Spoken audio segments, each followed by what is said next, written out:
On the evening of December 16, 2012, a young woman and her friend left a movie theater in Delhi, planning to return home. Their journey was abruptly interrupted when they boarded a white bus that had stopped at the curb. What happened next shocked the entire nation of India and marked the beginning of one of the most notorious criminal cases in the country's history.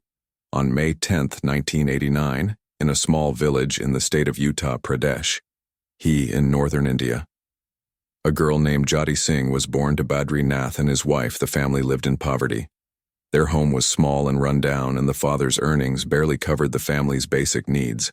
But Badri Nath, who had grown up in even worse conditions, was determined to ensure that his children had a brighter future, having been unable to receive even a basic education in his youth. Due to the constant fight for survival, Badri Nath viewed this loss as a pivotal lesson. He resolved that his children would have the opportunities he had been denied. The decision to move to Delhi was not an easy one. It meant leaving behind what little stability they had to seek better opportunities in a city where competition for jobs was fierce. Badri Nath eventually found work as a porter at the airport. The job was physically demanding and paid very little, but he persisted. His days began before sunrise and ended late at night, knowing it was the only way to save enough money to provide his children with an education. In the 1990s, educational opportunities for girls in India were scarce, particularly for families struggling to make ends meet. Many parents saw schooling for girls as unnecessary and preferred to save money for household expenses or future dows. Despite these societal pressures, Badri firmly believed that his oldest daughter deserved better. When a government school opened in their area, he worked tirelessly to enroll Jyoti. She became the first girl in the family's community to attend the school, a milestone that symbolized hope and progress for them. For Jyoti, education was not just a duty, it was her passion. She quickly stood out as a dedicated student, excelling in subjects like math and English. Her determination and hard work caught the attention of her teachers, who frequently praised her achievements at school meetings. Badri Nath listened with pride as they commended his daughter's efforts, a validation of the sacrifices he had made.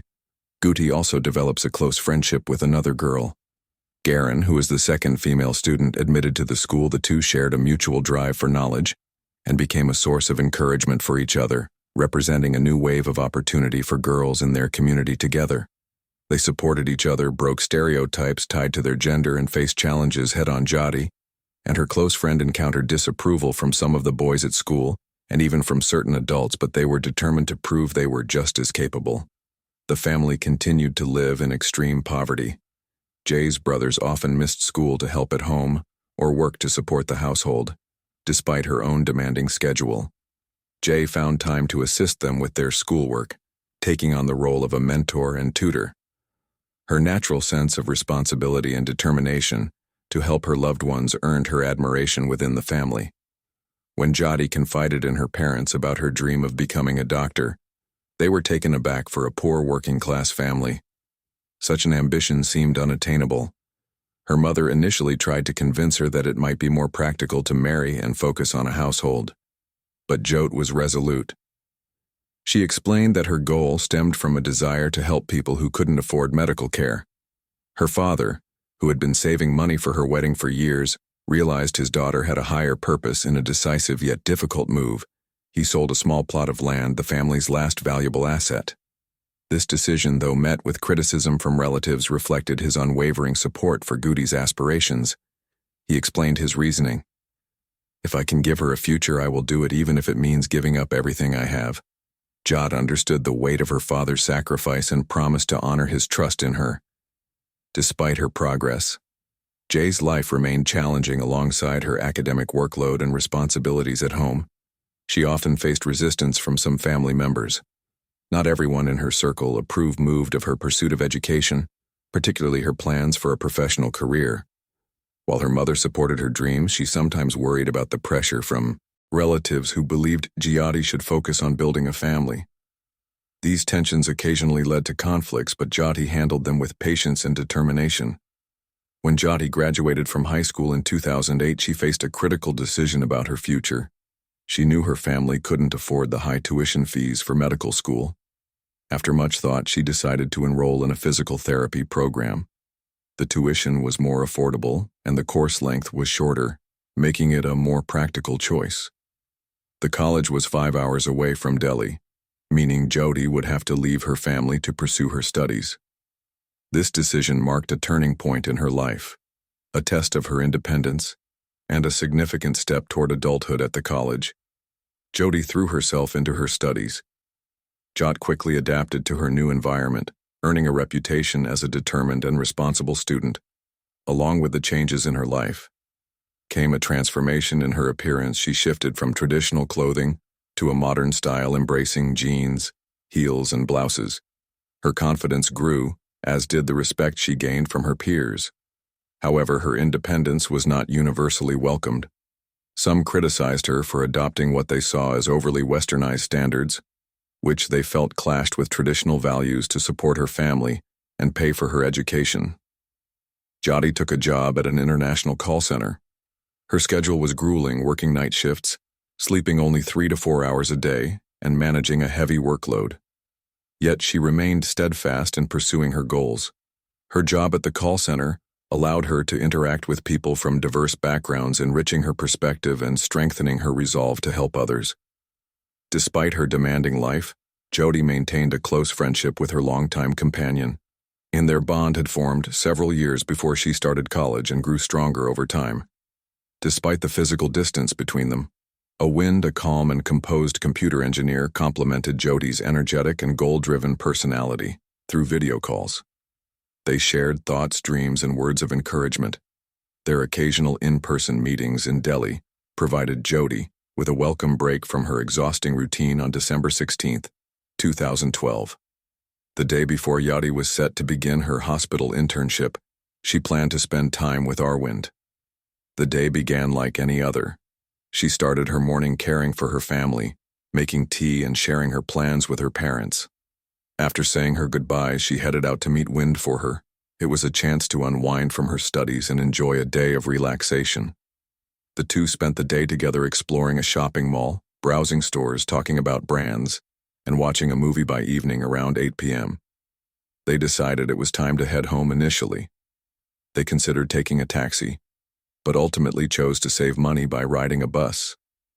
This seemingly ordinary decision set off a chain of events that would forever change their lives. Jodi, despite all her resilience and preparation for life's challenges, found herself in a situation she could never have anticipated. What happened next shocked not only her family, but also the entire nation. That night on the streets of Delhi, a very different group of people was making plans. Ram Singh, his brother Mooks, and 3 of their acquaintances were preparing for the evening. They had a white school bus normally used to transport students that they decided to repurpose for their impromptu outing, joining the brothers with 28-year-old Akshay Thakur, 20-year-old Vinay Sharma, and 19-year-old Pan Gupta. Their plans seemed simple: relax, have some fun, and return home by night. However, events unfolded in a way no one could have anticipated. The white bus stopped near Jodi, and her friend Ain. The men inside offered them a ride. Wind hesitated, sensing something off, but Jodi insisted it was late and she didn't want to make her mother worry by staying out any longer. They paid their fare and boarded the bus. At first everything seemed normal, but soon things began to feel wrong. The bus veered off its expected route, and the couple started noticing odd behavior from the other passengers. When Wind asked the driver about the route, his question was met with hostility. Then the situation escalated. The lights inside the bus were turned off, and what followed was a chaotic and brutal attack. Ram Singh and the others began assaulting the couple armed with an iron rod. They struck Wind repeatedly when he tried to shield Goot. Despite his efforts, the attackers overpowered him. Gooty was also attacked and became the victim of a horrifying act of aggression, carried out by all 6 men. When the assault finally ended, Doot and Ain were left severely injured. The men threw them out of the bus onto an empty roadside, leaving them helpless lying on the road. The pair awaited help, but no passing vehicles stopped. Eventually, highway workers spotted them and called emergency services. Jodi and the Wind were rushed to the hospital, where the fight to save their lives began. That night shattered their lives, putting their dreams and futures in jeopardy. The events of December 16, 2012 marked a turning point. Officers led by Inspector Chai and Sharma arrived at the scene to gather initial evidence. Awin's account became critical. He vividly remembered details of the bus, a white vehicle with yellow curtains and red seat covers. These details provided the first solid lead in tracking down the perpetrators. Meanwhile, the attackers had returned to their neighborhood. Ram Singh and his accomplices agreed to remain silent if questioned by the police. The bus was meticulously cleaned, and Jyoti's belongings were divided among them to erase traces of their crime. Each member of the group went home, hoping to avoid suspicion. The case would soon unravel, sparking outrage and drawing global attention to the horrific events of that night. Jay's parents became worried just hours after she failed to return home. She had never been late without informing them around midnight. They received a call from the police, who vaguely mentioned that an incident had occurred but didn't provide many details. When Jyoti's father arrived at the hospital, what he saw shook him to his core. He immediately called other family members to support one another through this difficult time. Jyoti was in critical condition. Her injuries were so severe that doctors warned of almost no chance of recovery. The lead surgeon described her wounds as the most devastating he had seen in his career. Jyoti underwent several surgeries, but her injuries left her with only 5% of her intestinal tract intact. Her chances of survival were extremely slim. Meanwhile, investigators ramped up efforts to locate the bus. Its white color complicated the search, as such vehicles were common in Delhi. However, thanks to Awin's detailed recollection of the bus's interior yellow curtains and red seat covers, the number of potential matches was narrowed to 300. Police combed through city surveillance footage, eventually spotting a bus that matched the description at 2 separate locations. Despite her critical state, Jyoti agreed to give a statement. Calm and composed, she recounted the events of that night in detail, even identifying some of her attackers by name: Ram, Akepan, and Vinay. Her determination provided investigators with vital leads hours later. Ayan supplemented her account, adding that the bus's rear door had been locked during the attack. With these pieces of evidence, the police made significant progress. Surveillance footage and the descriptions provided by Goody and Ayan helped identify a bus that matched the timing and route of the crime. This crucial evidence became a breakthrough. In the case, the investigation accelerated when the bus was discovered abandoned on the outskirts of Delhi. Police conducted a thorough search of the vehicle inside. They found blood-stained clothing believed to belong to Goody, and a wind along with the iron rod used during the attack. These discoveries became key evidence in the case. However, capturing the suspects remained the priority. Ram Singh, one of the main perpetrators, was spotted near the area where the bus had been found. He attempted to flee but was quickly apprehended by police. The bus was later presented to Ayan for identification, overcome with emotion, as memories of the attack flooded back.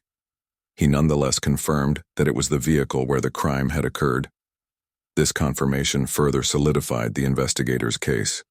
The focus then shifted to the stolen cell phones that had been taken during the attack.